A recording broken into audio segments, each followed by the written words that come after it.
இந்த வாட்டி இந்த கிளிமூக்கு மாங்காய் சொல்கிற மாம்பழம் வந்து ரொம்ப மலிவு, 4 ரூபா தான் கிலோ. அதாவது தோட்டத்தில் இது விரும்பி ரொம்ப சாப்பிட்ற ஒரு முக்கியமான மாம்பழம் வந்து இந்த இமாம் பசந்தி. இந்த வருஷம் மாங்காய்லாம் ரொம்ப ரொம்ப அடிமாட்டு விலைக்கு விற்கிது. விவசாயிகளுக்கு பெரிய பாதிப்பு. கார்பரேட் கல் வச்சு தான் பழத்தை வந்து பழுக்க வைக்கணும்னு சொல்கிறாங்க. 100% நான் உறுதியாக சொல்கிறேன். தைரியமாக மாம்பழத்தை மக்கள் விரும்பி சாப்பிட்லாம், எந்த வித பாதிப்பு கிடையாது.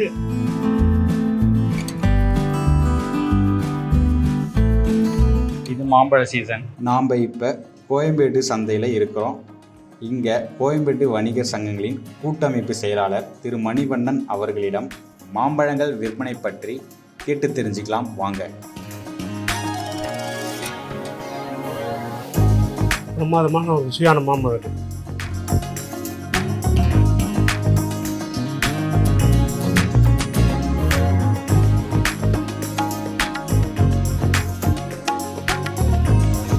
வணக்கம் சார்.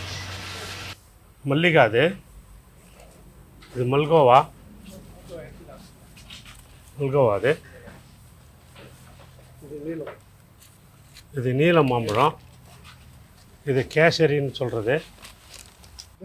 இந்த மாம்பழத்துக்கு வந்து தமிழ்நாட்டில் தென் தமிழ்நாட்டில் ஒட்டுக்கானுவாங்க, வட தமிழ்நாட்டில் பெங்களூரானுவாங்க, ஆந்திராவில் தோத்தாபுரி கலெக்டரு. இதுக்கு பல வகை பேர், இது ஒவ்வொரு ஊரில் ஒவ்வொரு ஊர் பேரில் இருக்குது. இது வந்து ருமானி மாம்பழம், இது வந்து கவர் பங்கன் பண்ணி சொல்லுவாங்க. இது இமாம் பசந்தி. இது விரும்பி ரொம்ப சாப்பிட்ற ஒரு முக்கியமான மாம்பழம் வந்து இந்த இமாம் பசந்தி. இது ஒரு மாம்பழம் தான் விளைச்சல், ஆனால் ஒரு மரத்துக்கு 100 கிலோ தான் காய்க்காது. மற்ற மாம்பழம்லாம் 500 கிலோ காய்க்குதுன்னா இது 50லேருந்து 100 கிலோ தான் காய்க்கும். இன்னைய மார்க்கெட் ரேட்டு 150 ரூபா விலை இருக்குதுல. பிரமாதமான ஒரு ருசியான மாம்பழம் இது அல்போன்சா, ரொம்ப நல்லாயிருக்கும். இதுவும் கிலோ 100-120 ரூபா விலை, ஆனால் ரொம்ப நல்லாயிருக்கும். இது காலாப்படி, இது காலாப்படின்னு சொல்கிறது, ரொம்ப பிரமாதமாக இருக்குது. அதுவும் செந்தூரான்னு சொல்கிற மாம்பழம், செந்தூரா. இது வந்து ஜவ்வாரி மாம்பழம். இது நல்ல மக்கள் விரும்பி சாப்பிட்றாங்க, தமிழ்நாட்டு மக்கள். ரொம்ப ருசியான மாம்பழம். இது ஒரு வகை மாம்பழத்தில் இருக்குது பாருங்கள் சார். இது வந்து பங்கினப்பள்ளி சார். இது வந்து கவர் கட்டுறாங்கன்னா காய் நல்லா குவாலிட்டி வரும், ஆனால் கலர் வந்து கோல்டு கலர் வரும். இது வந்து நம்மளுக்கு ஆந்திராவில் இது 1000 கவர் வந்து 2500 ரூபாய் ஆகும் சார். நான் ஆந்திராவில் கவர்மெண்ட் வந்து 1 ரூபாய்க்கே கொடுக்குறேன் சார் இது சப்சிடியில். இது விவசாயிக்கு வந்து இது கொடுத்தா அந்த காய்க்கு இந்த காய்க்கு, அந்த காய் மாமூல் காய் வந்து 25 ரூபா விற்றுச்சு சார். இது வந்து 40 ரூபா 48 ரூபாய், இன்னைக்கு 48 ரூபா விற்றுச்சு. 1 கிலோ 48 ரூபா விற்றுச்சு. அதுக்கு இதுக்கு வித்தியாசம் நீயே பாருங்கள் சார். 1 கிலோ மேலே 24 ரூபா டிஃப்ரென்ஸ் இருக்குது. ஆனால் விவசாயிக்கு 1 கிலோ வந்து 5 ரூபா செலவாகும். இதுக்கு அதுக்கு அந்த 4 ரூபா போனால் கூட 20 ரூபா 1 கிலோ மேலே விவசாயிக்கு அதிகமாக வரும். இது எந்த கவர்மெண்ட் கூட இது பண்ணால் நல்லா விவசாயிக்கு வந்து சாயம் பண்ண மாதிரி இருக்குது சார். இது வந்து கவர்மெண்ட்டு இது கொடுத்தாதான் நல்லா இதாகும் சார். இந்த வெரைட்டி வந்து பங்கினப்பள்ளி சார். இது வந்து கேசரி. இது கேசரி வந்து இங்கே தெரியாது. இது வந்து அங்கே ஹைதராபாத் போனால் 1 கிலோ வந்து 100 ரூபாய் விற்றுச்சு சார். இன்றைக்கி என் காய் வந்து ஹைதராபாத்தில் 100 ரூபாய் விற்றுச்சு. கவரை கட்டின காய் இங்கே வந்து 60 ரூபா விற்றுச்சு. இது பார்த்து கவர்மெண்ட் கூட எந்த கவர்மெண்ட் என்ன சரி இது காய் இது வந்து தனியாக பாருங்கள் சார். ஒரு கவர் எடுத்து கூட பார்த்து இது பண்ணலாம்.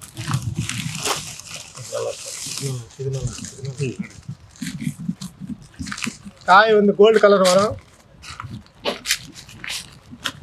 நீங்கள் பாருங்கள் சார். இந்த கவர் கொடுத்தா சப்சிடியில் கவர் கொடுத்தா விவசாயிக்கு வந்து ரொம்ப ஹெல்ப் பண்ண மாதிரி இருக்குது சார் கவர்மெண்ட்டும். இந்த வருஷம் மாங்காய்லாம் ரொம்ப ரொம்ப அடிமாட்டு விலைக்கு விற்கிது. விவசாயிகளுக்கு பெரிய பாதிப்பு.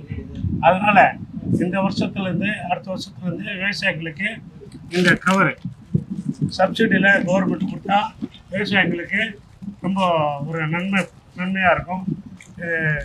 பரிசீலிக்கணும்னு சொல்லி நான் கோரிக்கை வைக்கிறேன். விவசாயிகளுக்கு இது சரியாக வந்து மார்க்கெட்டிங் பண்ண தெரியல அப்படின்ற ஒரு குறை இருக்குது. இதே ஒரு கடலை மாவு, மைதா மாவு, சர்க்கரை இதோட மெட்டீரியல் வந்து ஒரு 50 ரூபா தான். இந்த 50 ரூபாவில் செய்கிற ஸ்வீட்டை வந்து 500 ரூபா இருக்கு விற்கிறாங்க. சென்னையில் மட்டும் ஒரு 10,000 ஸ்வீட் கடைங்க இருக்குது. இந்த கடைங்க வருஷம் ஃபுல்லாக இயங்குது. ஆனால் 500 ரூபா கொடுத்து ஸ்வீட் வாங்குகிற மக்கள் 60 ரூபா 80 ரூபா கொடுத்து இதை விரும்பி ஒரு வருஷத்துக்கு 2 மாதம் தான் சீசனு. ரொம்ப அருமையான பொருள். இதை வாங்குறதுக்கு ஆர்வம் காட்டணும், விவசாயிகளை வாழ வைக்கணும் அப்படின்றது எங்களோட கோரிக்கை. சார், இந்த வருஷம் சீசன் எப்படி சார் இருக்கு? இந்த வருஷம் மாம்பழம் அமோக விளைச்சல். எதிர்பார்க்காத அளவுக்கு இப்போ அதிகமாக விளைஞ்சிச்சு. வரத்து ரொம்ப நிறையா இருக்குது. ஒரு நாளைக்கு 1000 டன்னு மாம்பழம் வருது மார்க்கெட்டு, கோயம்பேடு மார்க்கெட். இதாட்டி எக்ஸ்போர்ட்டும் ரொம்ப குறைவு. எக்ஸ்போர்ட் வந்து சிங்கப்பூர், மலேசியா இந்த மாதிரி நாடுகளுக்கு போகுது, நிறையா போகுது. ஆனால் அந்த மாதிரி எக்ஸ்போர்ட்டுக்கான அதிகமான ஃபெசிலிட்டிஸ் இங்கே இல்லை.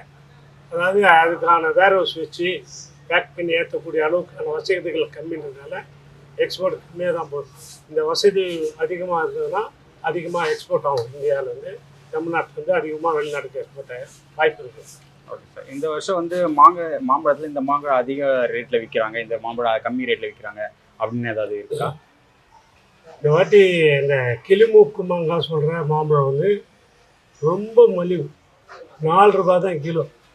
அதாவது தோட்டத்தில் 4 ரூபாய்க்கு விவசாயிக்கு மருந்து செலவு, அறுப்பு செலவு கூட வராது. அவ்வளோ கடுமையான விலை வீழ்ச்சி அது. அந்த மாம்பழம் வந்து அதிகபட்சமாக ஜூஸ் கம்பெனி தான் எடுப்பாங்க. ஜூஸ் கம்பெனிக்கு எடுக்கிறவங்களாம் அந்த வாட்டி விலையை எடுக்கலை. ரொம்ப தேங்கி போனதுனால அந்த மாங்காயெல்லாம் எடுத்துகிட்டு போய் கொட்டி கழித்து வீண் பண்ணுறாங்க நம்ம விவசாயிகள்லாம். ஏன்னா எடுத்துகிட்டு போய் கொடுக்குற வாடகை காசு கூட வராதனால. இப்போ தான் ஆந்திரா கவர்மெண்ட்டு வந்து 4 ரூபா சப்சிடி தரோம், 8 ரூபா ஃபேக்ட்ரி ரேட்டு ஃபிக்ஸ் பண்ணிக்கிறோம்னு சொல்லி இப்போ தான் ஒரு 4-5 நாளாக கொஞ்சம் உயிர் கொடுத்துருக்காங்க விவசாயிகளுக்கு. தமிழ்நாட்டில் அந்த சப்சிடி எதுவும் கொடுக்கல. இந்த வாட்டி சப்சிடி கொடுத்தா நல்லாயிருக்கும் விவசாயிகளுக்கு. ஆந்திரா கவர்மெண்ட் கொடுத்த மாதிரி கொடுக்கலாம். அதேமாரி ஆந்திரா கவர்மெண்ட்டில் வந்து இந்த கவர் மாம்பழம் நான் ஏற்கனவே உங்களுக்கு காமிச்சேன். அந்த கவரை வந்து சப்சிடியில் விவசாயிகளுக்கு கொடுக்குறாங்க, மாம்பழம் விவசாயிகள், மாங்காய் விவசாயிகளுக்கு. அதேமாதிரி விவசாயிகளுக்கு கொடுத்தா நல்ல தரமான பொருளும் கிடைக்கும். அதனால் நல்ல விவசாயிகளுக்கு பயணம் கிடைக்கும். சார், ஒரு நாளைக்கு கோயம்பேட்டு மார்க்கெட்டில் எவ்வளோ மாங்காய் வருது, எவ்வளோ சேல் ஆகுது சார்? எனக்கு இந்த ஒரு நாளைக்கு 1000 டன் மாங்காய் வருது கோயம்பேடு மார்க்கெட்டுக்கு. எனக்கு தெரிஞ்சு ஒரு நாளைக்கு 2 கோடி 3 கோடி ரூபாய்க்கு மாம்பழம் வியாபாரம் நடக்கும் கோயம்பேடு மார்க்கெட். பொதுவாக இந்த மாம்பழத்தில் என்ன கஷ்டங்கள் விவசாயியோட இதெல்லாம் இருக்குதுன்னு சொல்லிட்டு நினைக்கிறீங்க சார்? விவசாயிகளுக்கு வந்து இந்த மாம்பழங்களை நல்ல முறையில் கொண்டு போகிறது போக்குவரத்து வசதி ரொம்ப குறைவு. ஏன்னா சிறு விவசாயிகள் தான் அதிகம். அந்த சிறு விவசாயிகள் ஒரு 2 டன்னு 5 டன்னு விளைவிக்கிற விவசாயிங்க அது பாதுகாப்பான முறையில் கொண்டு போகிறதுக்கான வசதிகள் ரொம்ப கம்மி. அதேமாரி இந்த கிரேடு இருக்குது பாருங்கள், மாம்பழங்களை பாதுகாப்பாக கொண்டு வரணும்னா இந்த மாதிரி கிரேடுகள் வந்து அவங்களுக்கு கொடுக்கணும். இதுவும் வந்து அவங்களால வாங்குகிற சக்தி இல்லை. சிறு சிறு விவசாயிகளால் அந்த மாதிரி கிரேடை ஒரு 300 ரூபா கொடுத்து கிரேடு வாங்குகிற வசதி இல்லை. அதனால் மாம்பழங்களை கொட்டி தான் கொண்டாடுறாங்க. அதனால் அதிகமான சேதாரம் ஆகுது. அந்த பழங்களோட சேதாரம் அதிகமாகும். இந்த மாதிரி கிரேடுகளை வந்து இதுதான் அவங்களுக்கு மானியத்தில் கொடுத்தா பழங்கள் பாதுகாப்பாக வரும். எல்லா வண்டியிலும் போக்குவரத்து எளிமையாக வந்து சேர்ந்துடும். ஒரு நல்ல உங்களுக்கு விவசாயிகளுக்கு லாபமாக கிடைக்கும். கார்பரேட் கல் வச்சு தான் பழத்தை வந்து பழுக்க வைக்கணும்னு சொல்கிறாங்க. ஸோ அதை பற்றி சொல்லுங்கள். 2010க்கு மேலே இங்கே யாருமே கார்பரேட் கல் வச்சு பழுக்க வச்சு தான் யாரும் பார்த்துருக்க மாட்டாங்க. எந்த ஊடகங்களும் இது வரைக்கும் காமிச்சிருக்க மாட்டாங்க. ஏன்னா நாங்கள் இந்த தான் பழுத்தொழிலில் தான் இருக்கிறோம். நாங்கள் 3 தலைமுறையும் அந்த வியாபாரம் பண்ணுறோம். இப்போல்லாம் வந்து அரசாங்கமே வந்து உணவு FSSAI வந்து என்ரைப்புன்ட்டு எத்திலின் இதில் வந்து பழுக்க வைக்கிற இந்த கவரை வச்சு பழுக்க வைக்கலாம் அப்படின்னு சொல்லி அவங்களே வந்து அறிமுகப்படுத்திட்டு போயிருக்காங்க. இதை வச்சு தான் பழுக்க வைக்கிறாங்க. இது எத்திலின் வாயில் பழுக்க வைக்கிறது. இதுக்கு உலகம் மொத்தம் இருக்கிற பழுக்க வைக்கிறதுல இருக்கிற நடைமுறை தான். இதை விட்டால் மாம்பழத்தை பழுக்க வைக்கிறதுக்கு வேறு ஆல்டர்னேட்டிவும் கிடையாது, மாற்றம் கிடையாது. இது ஒரு முறையில் தான். இதில் எந்த தீங்கு இல்லைன்ட்டு அரசாங்கமே உணவு பாதுகாப்புத்துறை அதிகாரி, கார்ப்பரேஷன் அதிகாரி 2 பேருமே வந்து சொல்லி இதை வச்சு நீங்கள் பயன்படுத்திக்கலாம் சொன்னதுனால இதை வச்சு தான் வியாபாரிங்க வந்து பழுக்க வைக்கிறாங்க. இந்தியா மொத்தமும் இல்லை, உலகம் மொத்தமும் இதான் நடைமுறை. அதனால் கார்ப்பரேட் கல் வச்சுக்கிறான்னு சொல்கிறதுலாம் உண்மைக்கு புறம்பானது, தவறுதலாக. பழைய மைண்டிலே இருக்கிறவங்க இப்போ கூட நீங்கள் புதுவாக யாரையா கேட்டால் என்னப்பா, ஆமாப்பா கல் வச்சு பழுக்க வச்சோம்மான்னு சொல்லுவாங்க. அந்த பழைய வார்த்தையை தெரியாமல் அறியாமல் பயன்படுத்துகிறாங்க. இது வரைக்கும் அப்படி எங்கேயுமே இல்லை, இந்தியாவிலே எங்கேயுமே பண்ணுறதில்ல. 100% நான் உறுதியாக சொல்கிறேன். அதனால் தைரியமாக மாம்பழத்தை மக்கள் விரும்பி சாப்பிட்லாம். எந்தவித பாதிப்பும் கிடையாது. அரசாங்கமே இதுக்கு உறுதி கொடுத்துருக்குது. எந்தவித பாதிப்பும் இல்லை. நாங்களே இந்த மாம்பழங்களில் இந்த ரைப்பினிங் கவர் வச்சு போட்டு சாப்பிட்றது தான் சாப்பிட்றோம். அதில் எந்த பாதிப்பும் இல்லை. மக்கள் நல்லா தைரியமாக சாப்பிட்லாம், எந்த பாதிப்பும் இல்லை. நன்றி சார்.